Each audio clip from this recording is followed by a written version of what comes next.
Tara, napakasarap ng ating dessert. Wala talaga, hindi na tayo papayat nito. Wala na tayong magagawa. Doon na tayo talaga sa pataba. Ayan, look at that. This is the normal pipino. Ito naman yung ating sinasabi na pipinong gala or native. Ayan, napansin nyo? It's the same lang dito. Nga lang, sobrang maliliit lang talaga to. Parang ubas lang ang itsura.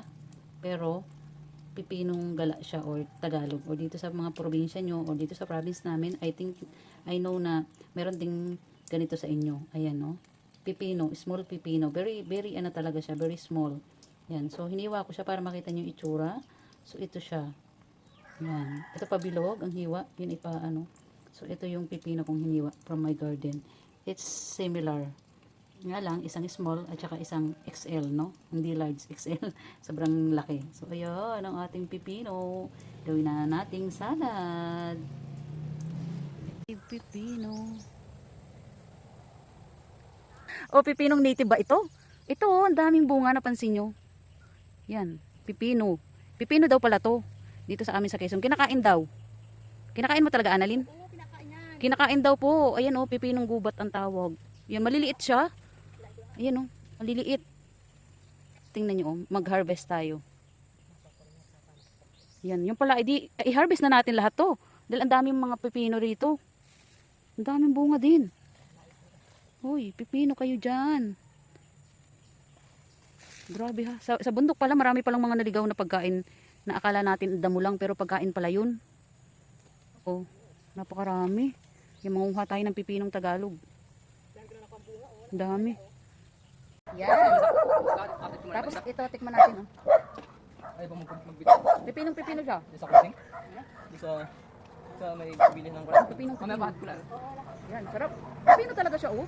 Na-amaze na ako ngayon ko lang nalaman na may pipinong Tagalog or gala. Ang tawag din sa probinsya ay gala.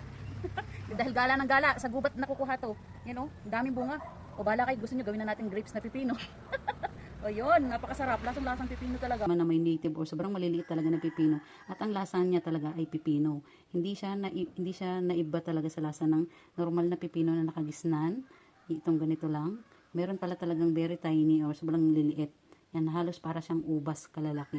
So ayan ang ating pipino na native at saka normal na pipino. Very healthy. Fresh from my garden yung ating malayon. Yung ating mga gagamitin. Yan, ulitin daw. May takip nito. Para itakip ko na para diretso na mamaya.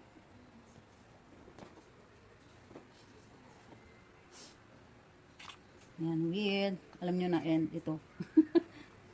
Mix-mix na natin.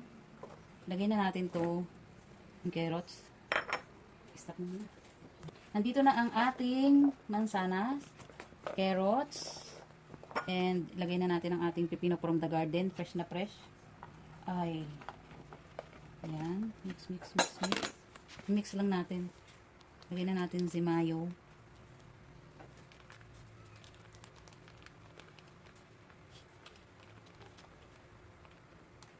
Pwede mo namang i-end.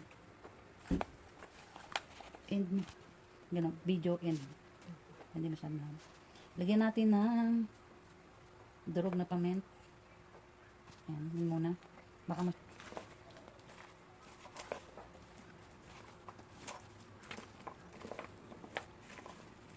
Lagyan din natin ng ketchup.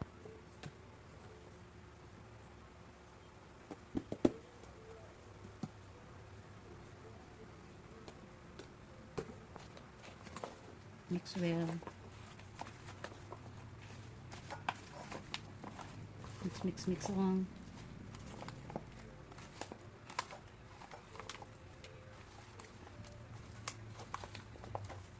Mag-add pa rin tayo ng kamatis dito mga lobs.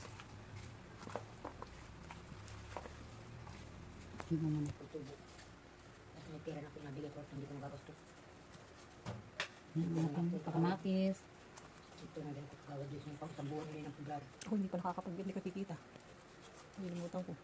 Yung tissue. Nabigyan nila ng isang buwan na. Para nalilimutan pa. Malinis naman ang aking kamay. Lagyan natin kamatis.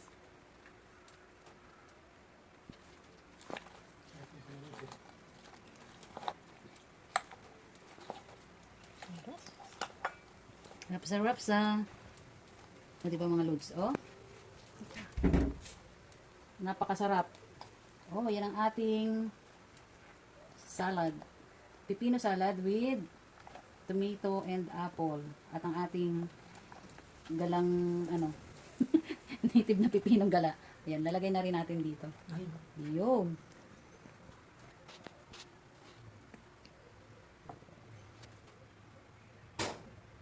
Ayan na ang ating masarap na salad. Di ba? Lami kaayo. Salad, apple, tomato, at ang ating pipino na native. Kung napansin nyo, yan yun. Napakasarap ng ating ginawang salad. Wow. It's so yummy, yummy, yummy.